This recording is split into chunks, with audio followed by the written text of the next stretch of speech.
title of the manuscript is Exploring the Association Between Rosacea and Parkinson Disease. Titles like that remind me of the time I was in South Africa and ran into an evangelical Christian basketball team. I know what both of those things are, but I'd never thought of putting them together. Nevertheless, that's the study that appears in JAMA Neurology. So are we playing epidemiology roulette, or is this a real finding? Should your patients with rosacea be concerned?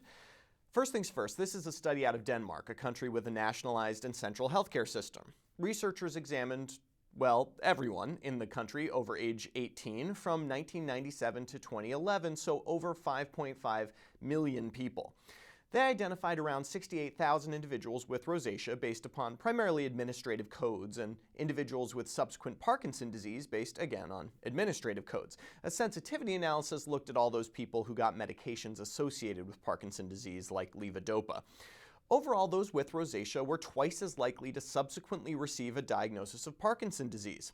After adjustment for a fair amount of covariates, the risk was lessened but still significant. Of course, that's a relative risk. In absolute terms, we're talking about rosacea increasing the risk of Parkinson disease from 3.5 cases per 10,000 person years to 7.5 cases per 10,000 person years.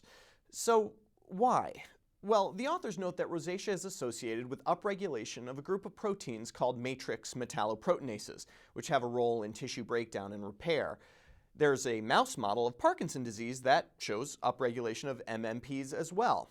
And a prior observational study of 70 patients with Parkinson disease showed a higher than expected rate of rosacea. But basically, that's it. This is the first large epidemiologic study to even examine the association between these two conditions.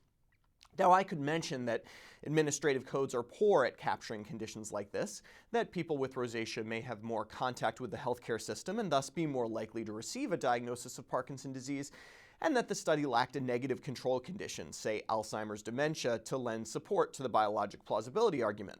But I don't want to be cynical. This paper clearly represents the first foray into an area that probably warrants a deeper look. The important thing to remember, though, is that even if this is a real finding, the impact for your patients with rosacea is quite minimal. I took the liberty of making a proportional Venn diagram here, which I think is illustrative. The big blue rectangle represents the total population of Denmark, and the circles represent the two disease conditions.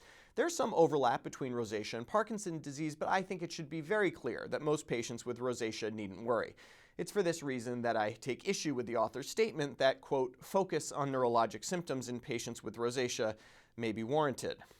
For MedPage Today, I'm Perry Wilson.